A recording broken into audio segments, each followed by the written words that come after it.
തിരക്ക് പിടിച്ച് ചീറിപ്പായുന്ന വാഹനങ്ങൾക്കിടയിലൂടെ road cross ചെയ്യാൻ എന്ത് ബുദ്ധിമുട്ടാണ്. ഒരാശ്വാസമായുള്ളത് സീബ്ര ലൈനാണ്. പലപ്പോഴും വാഹനം ഓടിക്കുന്നവർ ഇതൊന്നും നോക്കാറ് പോലുമില്ല. വാഹനയാത്രക്കാർക്ക് കാൽനട യാത്രക്കാരുടെ വിഷമം മനസ്സിലായില്ലെങ്കിലും ഇതിലെ ഗുരുതരാവസ്ഥ മനസ്സിലാക്കിയിരിക്കുകയാണ് ഹൈക്കോടതി. സീബ്ര ക്രോസിംഗുകളിൽ കാൽനട യാത്രക്കാരെ പരിഗണിക്കാതെ അമിത വേഗത്തിൽ വാഹനം ഓടിക്കുന്നവർക്കെതിരെ കർശന നടപടി വേണമെന്നും കുറ്റം ആവർത്തിച്ചാൽ ലൈസൻസ് റദ്ദാക്കുന്നതടക്കം നടപടികൾ സ്വീകരിക്കണമെന്നും ഹൈക്കോടതി പറഞ്ഞു.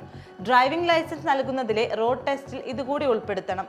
സീബ്ര ക്രോസിംഗുകളിൽ പ്രഥമാവകാശം കാൽനട യാത്രക്കാരനാണെന്ന് ഡ്രൈവർമാരെ ബോധവൽക്കരിക്കണമെന്നും കോടതി നിർദ്ദേശിച്ചു. ഈ വർഷം ഒക്ടോബർ 31 വരെ മാത്രം സീബ്ര ലൈൻ മറികടക്കുകയായിരുന്ന 218 പേർ വാഹനമിടിച്ച് മരിച്ചെന്ന മാധ്യമ റിപ്പോർട്ടുകളുടെയും ഉദ്യോഗസ്ഥരുടെ വിശദീകരണത്തിന്റെയും അടിസ്ഥാനത്തിലാണ് ഈ നിർദ്ദേശം. റോഡപകടങ്ങളിൽ 3000 പേർ മരിച്ചാൽ അതിൽ 850 പേരും സീബ്ര ക്രോസിംഗുകളിൽ ഇരയായവരായിരിക്കുമെന്നും അതിൽ പകുതിയും മുതിർന്ന പൗരന്മാരാണെന്നും ഗതാഗത കമ്മീഷണർ നാഗരാജു അറിയിച്ചു. ശരിയായ നടപ്പാതകളില്ലാത്തതും ഉള്ളവയിൽ തന്നെ വാഹനങ്ങൾ പാർക്ക് ചെയ്യുന്നതും മൂലമാണ് കാൽനട യാത്രക്കാർക്ക് റോഡിൽ ഇറങ്ങേണ്ടി വരുന്നത്. പെലിക്കൽ സിഗ്നൽ സംവിധാനം സ്ഥാപിച്ചും കോഴിക്കോട് നഗരത്തിൽ നടപ്പാക്കി വിജയിച്ച ടേബിൾ ടോപ്പ് സീബ്ര ക്രോസിംഗ് സ്ഥാപിച്ചും പ്രശ്നത്തിന് ഒരു പരിധിവരെ പരിഹാരമുണ്ടാക്കാനാകും.